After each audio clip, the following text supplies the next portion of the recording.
Bonjour à tous. Aujourd'hui, on plonge dans le CRPE, le fameux concours pour devenir professeur des écoles. Si tu te demandes à quoi t'attendre, comment t'y préparer et surtout par où commencer, tu es au bon endroit. Dans cette vidéo, on va faire le point sur les différentes épreuves du concours et on commence tout de suite par les épreuves d'admissibilité, autrement dit les épreuves écrites. Alors, installe-toi bien, prends ton stylo ou ton carnet de notes et c'est parti. Les épreuves du CRPE commencent par les épreuves écrites d'admissibilité et il y en a 3. Les connaissances attendues des candidats sont celles que nécessite un enseignement maîtrisé de ces programmes. Il est attendu du candidat qu'il maîtrise finement et avec du recul l'ensemble des connaissances, compétences et des marges intellectuelles du socle commun de connaissances, de compétences et de culture. La première épreuve dont je vais vous parler est celle du français. Cette épreuve prend appui sur un texte, un extrait de roman, de nouvelles, de littérature d'idées ou d'essais, d'environ 400 à 600 mots. Elle comporte 3 parties. Une première partie est consacrée à l'étude de la langue, permettant de vérifier les connaissances syntaxiques, grammaticales et orthographiques du candidat. La seconde partie est consacrée au lexique et à la compréhension lexicale. Et puis, la dernière partie est sans doute la plus complexe. Elle est consacrée à une réflexion suscitée par le texte à partir d'une question posée sur celui-ci et dont la réponse prend la forme d'un développement présentant un raisonnement rédigé. Cette épreuve est notée sur 20 et la moitié concerne la grammaire, la syntaxe, l'orthographe et le lexique et la seconde moitié la réflexion du développement rédigé. La deuxième épreuve est celle des mathématiques. L'épreuve est constituée d'un ensemble d'au moins 3 exercices indépendants permettant de vérifier les connaissances du candidat. Il pourra s'agir de nombres et calculs, de géométrie, de théorèmes, de proportionnalité, de fonctions ou encore de probabilité. Pour cette épreuve, la calculatrice est autorisée. Mais attention, pas n'importe laquelle. Il faut une calculatrice du niveau collège, si c'est écrit collège dessus, pas de problème, ou alors une plus performante avec un mode examen.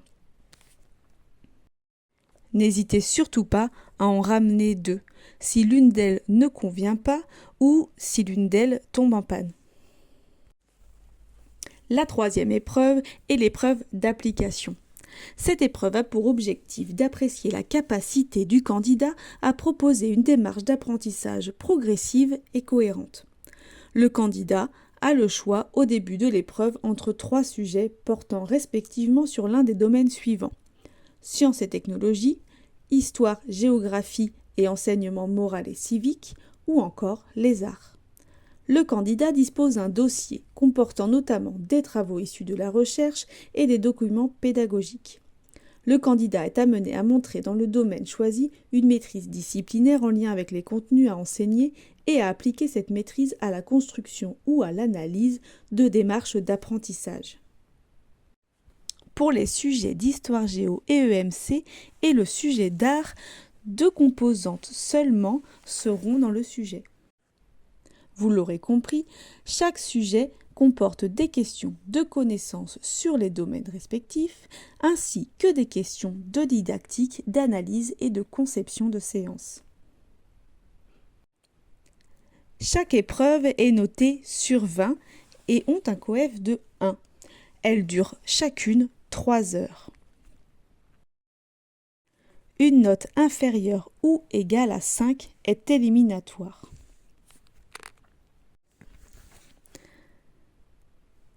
Souvent, ces 3 épreuves sont condensées sur 2 ou 3 jours.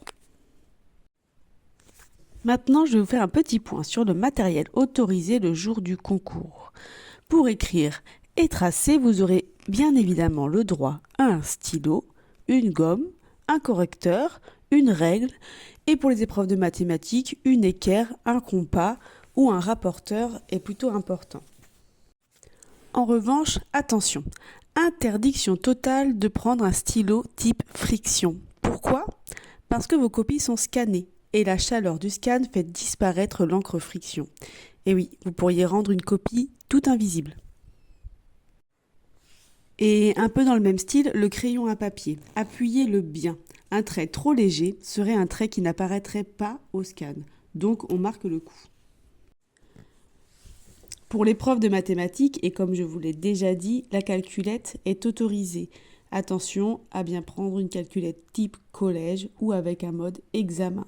Par contre, pour les mathématiques ou les autres épreuves, vous n'aurez pas le droit d'amener ni dictionnaire, ni fiche, pas de livre, pas d'anti-sèche, évidemment caché dans les manches. Un autre point qui me paraît plutôt important, c'est de vous préparer psychologiquement au fait qu'il y a énormément de monde le jour J. Tous les concours se déroulent en même temps, externe, privé, le 3e concours. C'est une vraie fourmilière. Maintenant, je vais vous donner des petites astuces de survie pour le jour J. Prenez déjà de quoi boire et manger, quelque chose de simple et rapide. Et surtout, prenez une veste ou un châle ou une écharpe, car certaines salles ne sont pas chauffées. Je vais vous prendre l'exemple de l'Académie de Nantes. Les épreuves se passent dans un parc des expositions, une salle vraiment immense, sans chauffage et avec beaucoup de courant d'air. On peut vite avoir froid, donc il faut prévoir. Je vous conseille aussi d'arriver plutôt tôt, car ça peut tout changer. Ça vous laisse le temps de respirer, de caler votre table si elle est bancale, de changer une chaise qui grince, et surtout d'aller aux toilettes juste avant l'épreuve. Parce qu'une pause pipi en plein examen, c'est des minutes précieuses de perdu. Et comme je vous l'ai dit, il y a énormément de monde. Ça veut dire que pour rentrer dans la salle d'examen, ça peut prendre parfois plus d'1 heure. Cette fiche concerne les épreuves Bac+5 qui vont être toujours en vigueur en 2026 et 2027. Après, nous passerons sur le concours en version licence 3. Donc dites-moi en commentaire si vous souhaitez aussi une fiche pour que j'explique ces épreuves.